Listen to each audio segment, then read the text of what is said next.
All right, there we go. All right, you can just scroll a little bit just so you can get the first two bills up. Our bill dealing with the sovereign immunity issue for the CEI or the subs, the CEI is working as subs, I should say. That was up yesterday in the Civil Justice Subcommittee. I do not have, they did put an amendment on it, so there will be a updated version of the bill as soon as it posts, but it was yesterday afternoon, so it hasn't, as of this morning, it hadn't shown up on the website yet, but it was a small amendment. It didn't really, it was more grammatical than anything else, so didn't really affect the bill.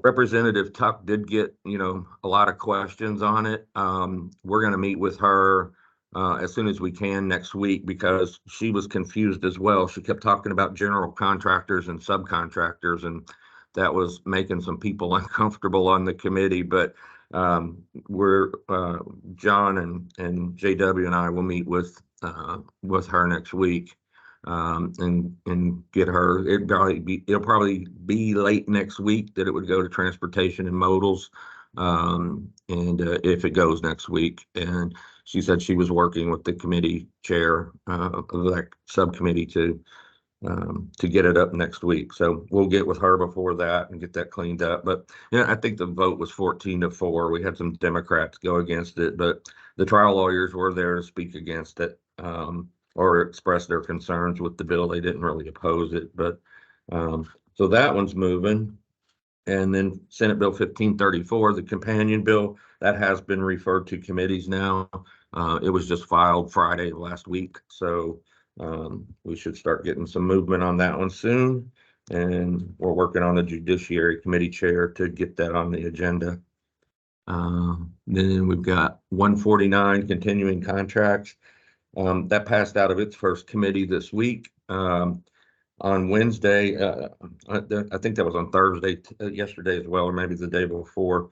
But on Wednesday, when our groups were walking around the Capitol, there was a group that spoke with Representative Alvarez. John and I had tried to get a meeting with him and couldn't do it before PE days, but the group told him that we were opposed to the geotech language that's in that bill. And it was minutes after that meeting ended. Well, let me rephrase that. So Alvarez set another meeting for that afternoon, about 3:30 that afternoon. John was there, Tom Hayden was there, and Whitney and Greg Stevens were there. And they spoke with him about it. They said it was a really good meeting. Minutes after that meeting ended, Ananth was contacting us, wondering what our problem was. And so John and I are going to have lunch with Ananth on Monday and talk to him about it. And he's already said if we're willing to sit down and talk and try to find a solution, that he'll ask the sponsors to remove that language from the bill. So that's still developing. We'll see what happens and see how we move forward there. The Senate companion of that bill hasn't been put on the agenda yet for its first committee. Continuing education requirements. Alan, before you move on, did he say what the issue was with putting that on the bill? Yeah, he said he won't tell us who it is, but he says, he's got some, I don't know what they call them over there, associate members that are geotechnical engineers who are getting boxed out, and at least one or two of them are complaining about it, but he won't tell us who they are. And we told him, John and I told him that, we've got 30 responses when we sent that language out, and every one of them is a no. So that's the spot from where we're working. And, we represent the geotechs, not the transportation builders, and our geotechs don't like it. We also told him, straight up that, this would be a lot easier to get through if he would come talk to us before he threw the hand grenade in the room. And, my thought on that is, you go and file a bill like this without talking to us first, I owe you nothing. And that's the way we're playing it. And, but Alvarez is working with us. He understands. And like I said, it was just minutes that Ananth was calling. So that means Alvarez picked up the phone as soon as our folks left and called him and told him. So that's a good sign. Good. Thank you. Alan, if I could Douglas, add, sorry. a group of us during legislative days met with the Senate companion sponsor, Senator Nick DeSigley, and we actually met with his aide, but we let them know our opposition to it as well. And they confirmed that they've heard from quite a few about opposition to the Senate bill as well. Yeah. Good. I'd like to know who they're hearing from, because I would assume it's geotax. Yes. Good. Good to hear. Hey, All Alan, right.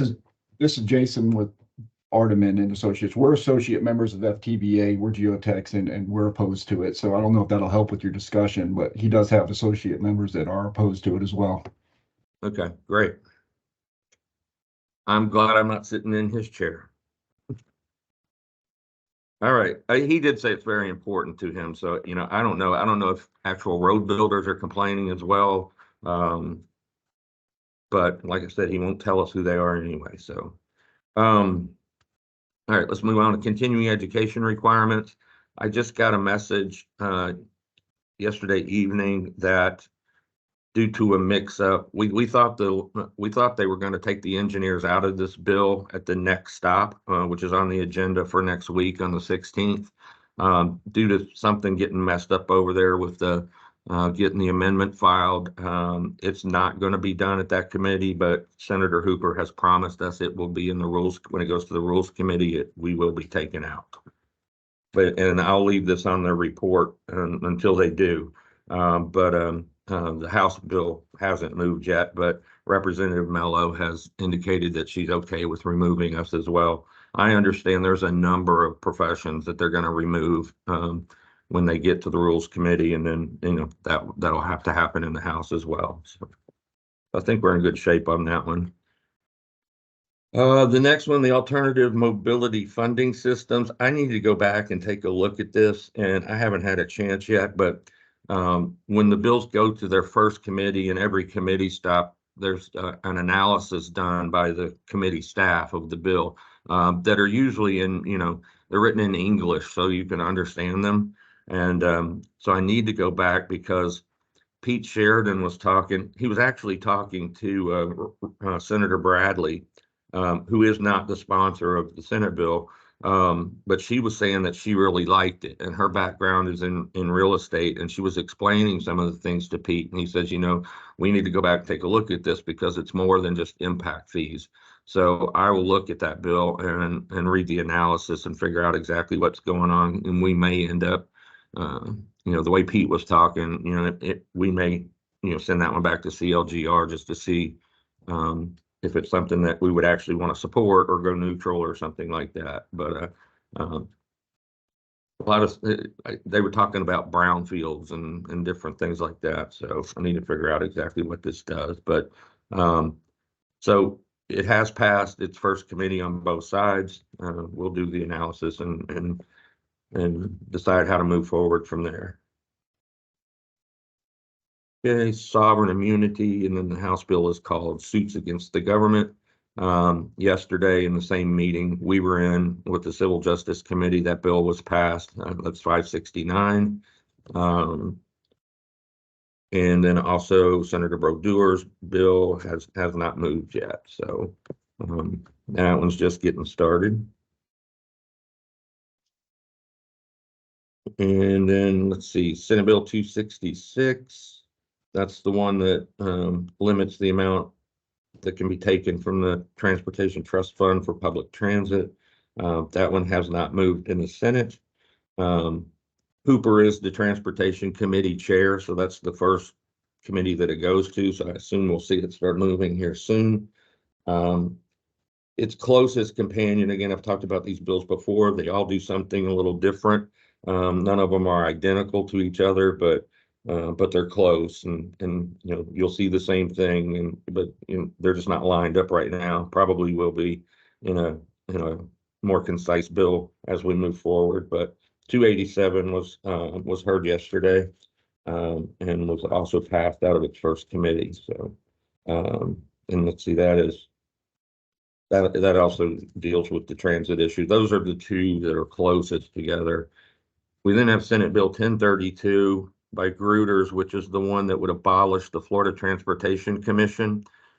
Pete Sheridan again was texting me while he was walking the halls, that he was told by two different legislators that there is a House bill. I went looking for it. They said it was being done by Representative McFarland. I looked at all of her bills. I looked at all the bills that are lined up to go through her committee.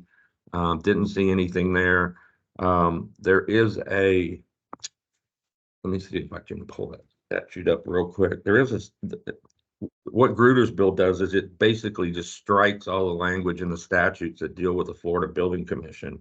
But there's one in particular.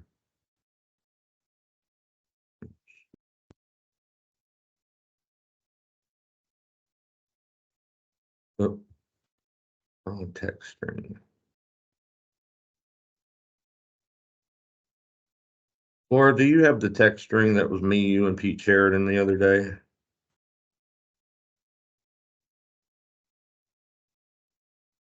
Yes, I do. Can you look at the message that I sent? And I said, in order to abolish Transportation Commission, they're going to have to repeal this statute.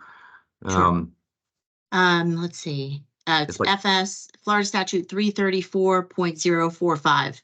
Right. Okay. Thank you. welcome. What that statute does is it requires the Florida Building Commission. It's one paragraph long, the entire chapter, but it requires the Transportation Commission to develop the rules and standards that will be applied and how in the performance of FDOT.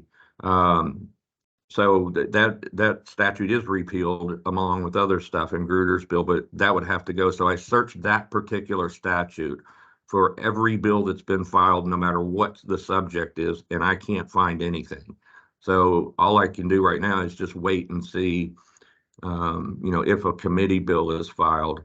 But John expressed at the meetings this week that, Gruder's has endorsed Donald Trump and is, kind of crossways with the governor right now. So not really expecting any help for him in the Senate. Representative Bobby Payne was talking with Pete and said that in the House, it will go through one committee, but that's as far as it's going to go. So I don't think we have to worry about this one, but obviously we want to keep an eye on it and make sure it meets its timely demise. Hey, and Alan, this is Derek. The play may be her doing a committee bill through her committee that she chairs, and that be Right. the one committee she hears it in. I'm happy to call her staff director Meredith. I've been working with her on some airport stuff and get some details from her. That'd be great. That'd be great. Okay, I'll do Yeah, like so. I said, I searched it every way I could, and I don't see a House bill yet. So it would, almost have to come as a committee bill. And I saw she chairs transportation and modals, so I had looked at the bills, that were on their agenda for this week. Didn't see anything there, and they weren't doing any committee bills. So I'm sure it's coming.